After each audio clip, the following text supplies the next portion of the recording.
ऐसे ही रहस्यमयी और रोमांचक वीडियोस आपके लिए लाते रहेंगे। दोस्तों, कई सालों से टाइम ट्रैवल का शोध करने के लिए कई प्रयास किए गए। कई लोगों का मानना है कि टाइम ट्रैवल कर पाना असंभव है और कईयों का कहना है कि टाइम ट्रैवल पहले से ही किया जा चुका है और इनके सबूत सच मानने पर हमें विवश करते हैं। आज हम ऐसे ही 10 ऐसे सबूतों को देखेंगे जो टाइम ट्रैवल को सच साबित करते हैं। The Chinese switch watch. सन 2008 के दिसंबर में एक अजीब चीज की खोज हुई। चाइनीज शोधकर्ताओं ने जब एक 400 साल पुराने पत्थर को तराशा तो उसमें से एक कई साल पुरानी छोटी आकार की घड़ी मिली।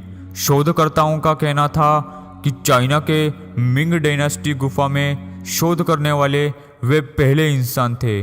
जो घड़ी मिली थी वो करीब 100 साल पुरानी थी और उसका टाइम 10:06 पर रुका हुआ था। पर हैरानी वाली बात यह थी कि चाइना के मिंग डायनेस्टी के ज़माने में घड़ी का आविष्कार भी नहीं हुआ था और जो घड़ी मिली थी वो स्विट्ज़रलैंड में बनाई गई थी और उस वक्त स्विट्ज़रलैंड नाम का कोई देश का अस्तित्व भी नहीं था। तो ये घड़ी इतने पुराने ज़माने में कहाँ से आई होगी, ये एक रहस्य बना हुआ है। The time travelling mummy. शोधकर्ताओं को 1500 साल पुरानी ममी मिली जो सामान्य नहीं थी क्योंकि उसके पैर में रेड शूज थे। उन जूतों पर 3 सफ़ेद स्ट्रिप्स थी जो आज के ज़माने के एडिडास के ब्रांड जैसे दिखाई पड़ती थी। ये ममी मंगोलिया के अल्टाई पहाड़ी के इलाकों में मिली जो करीब 10,000 फीट की ऊंचाई पर है। 10 फीट गहरी गुफा में यह ममी मिली थी जो एशिया की सबसे बड़ी खोजों में से एक थी। ममी के पैर में आज के ज़माने के जूते टाइम ट्रैवल के सच को साबित करते हैं। The Philadelphia experiment. Philadelphia experiment एक मिलिट्री एक्सपेरिमेंट है जिसे यूएस नेवी ने फिलाडेल्फिया के समुद्री इलाकों में 24 अक्टूबर सन 1943 में शुरू किया था। इस एक्सपेरिमेंट में चौंका देने वाली बात यह हुई थी कि यूएस एल्ड्रिज DE-173 नामक यूएस नेवी का एक लड़ाकू जहाज अपनी जगह से अचानक गायब हुआ और उसी वक्त नॉरफॉल्क यानी कि वर्जीनिया में देखा गया। ये एक्सपेरिमेंट इसलिए किया जा रहा था जिससे शत्रु के रडार में जहाज को छिपाया जा सके, मगर इस एक्सपेरिमेंट के साइड इफेक्ट की वजह से जहाज टाइम ट्रैवल कर गया। जब जहाज दूसरी जगह पाया गया तब उसमें मौजूद कई लोगों के शरीर के हिस्से जहाज के दीवार में फंसे हुए थे, जैसे मानो वे टाइम ट्रैवल के दौरान जहाज के उन वस्तुओं में फंस गए हो। कई लोग जहाज से लापता भी थे। Flight into the future. सन 1935 में air marshal sir Victor Goddard ने अपने हॉकर हार्ट नामक एक विमान पर एक एक्सपेरिमेंट किया था। एक बार जब वे स्कॉटलैंड से अपने देश के लिए हवाई यात्रा कर रहे थे तब उन्होंने अपना नियमित रास्ता बदलकर एक अनजान हवाई रास्ते से जाने का फैसला किया था जो एडिनबर्ग से ज़्यादा दूर नहीं था। जिस रास्ते से वे जाने वाले थे वो एक बंद पड़ा एयरबेस था जो अपनी जीर्ण अवस्था में था। अपनी यात्रा के दौरान ही गोडार्ड को एक आंधी का सामना करना पड़ा जिसमें उनका नियंत्रण खो गया और प्लेन जमीन की ओर गिरने लगा।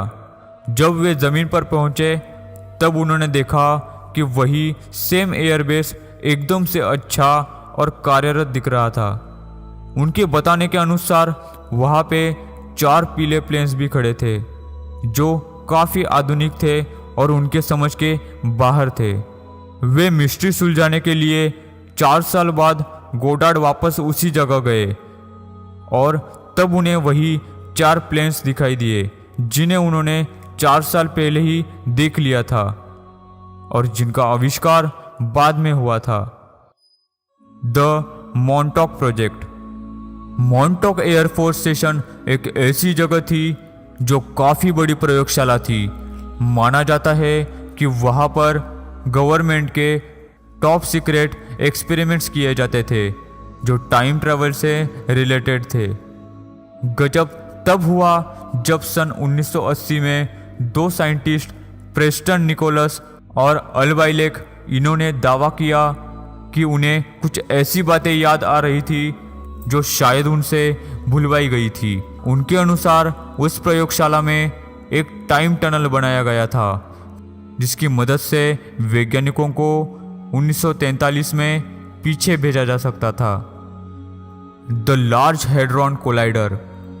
द लार्ज हेड्रॉन कोलाइडर इंसानों द्वारा बनाई गई सबसे कॉम्प्लेक्स और असाधारण चीज थी जिसका सरकमफरेंस 17 माइल्स था और जो 574 फीट जमीन के अंदर थी।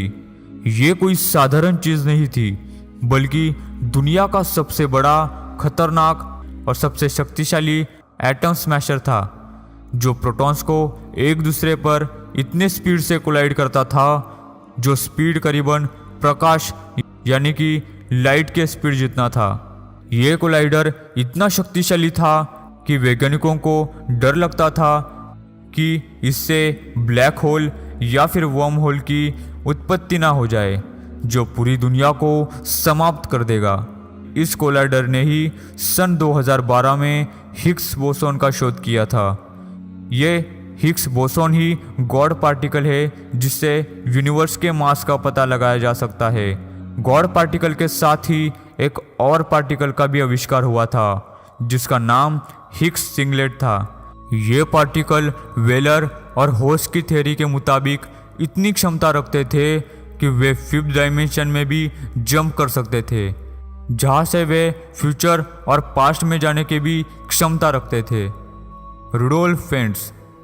सन 1876 में रुडोल्फ फेंट्स नामक 29 वर्षीय एक व्यक्ति अचानक गायब हुआ था। कुछ सालों बाद वही इंसान जिसने 19th सेंचुरी के कपड़े पहने थे एक टैक्सी से टकराया और उसकी मौत हो गई। ये घटना न्यूयॉर्क सिटी के टाइम्स स्क्वायर्स में 1950 में हुई थी। पुलिस को उनकी पॉकेट से कई चौंका देने वाली वस्तुएं मिली। $20, बिजनेस कार्ड्स जिनमें रुडोल्फ फेंट्स नाम लिखा था, एक लेटर जो जून 1876 में फिलाडेल्फिया के एक पते पर भेजा जाने वाला था। इसमें से ये बात की पुष्टि की जा सकती थी कि रुडोल्फ फेंट्स एक टाइम ट्रैवलर था। Charlie Chaplin's time traveller. ये वीडियो फुटेज सन 1928 की चार्ली चैपलिन फिल्म के प्रमोशन की है जिसमें देखा गया कि एक महिला मोबाइल फ़ोन पर बात कर रही है और देखा जाए तो 1928 में सेल फोन्स का आविष्कार भी नहीं हुआ था। फिल्म मेकर जॉर्ज क्लार्क का कहना था कि वो महिला एक टाइम ट्रैवलर थी। उन्होंने ये वीडियो काफ़ी लोगों को दिखाया पर कोई उस महिला को पहचान न सका। Andrew D बैसियागो। सन 2004 में वॉशिंगटन के एंड्रयू डी बैसियागो ने अपने बारे में बताया कि वे एक टॉप सीक्रेट ऑर्गेनाइजेशन में काम करते थे जिसके प्रोजेक्ट का नाम प्रोजेक्ट पिगासस था। उन्होंने बताया कि 7 साल की उम्र में ही सन 1968 से 1972 तक उन पर कई ऐसे प्रयोग किए गए जिससे उन्हें टाइम, स्पेस और पैरेलल यूनिवर्स में भी भेजा गया। बैसियागो के अनुसार बच्चों के पास ऐसी अद्भुत शक्ति होती है जिससे टाइम ट्रैवल का दबाव नियंत्रित किया जा सकता है। इस फोटो में बैसियागो को गेटिसबर्ग में अब्राहम लिंकन के समय नवंबर 19, 1863 में भेजा गया था।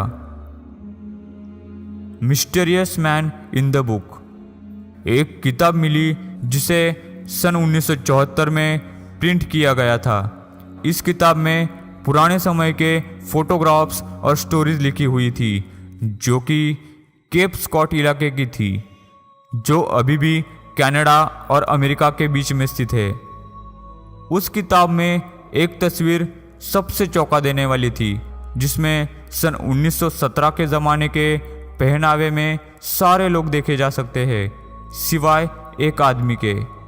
ऐसा आदमी जिसने आज के ज़माने का टी शर्ट और शॉर्ट्स पहने थे, और वो भी मॉडर्न हेयर स्टाइल के साथ। इतना ही नहीं, उस इंसान के बाजू वाले व्यक्ति की प्रतिक्रिया भी सीधे तौर पर देखी जा सकती है।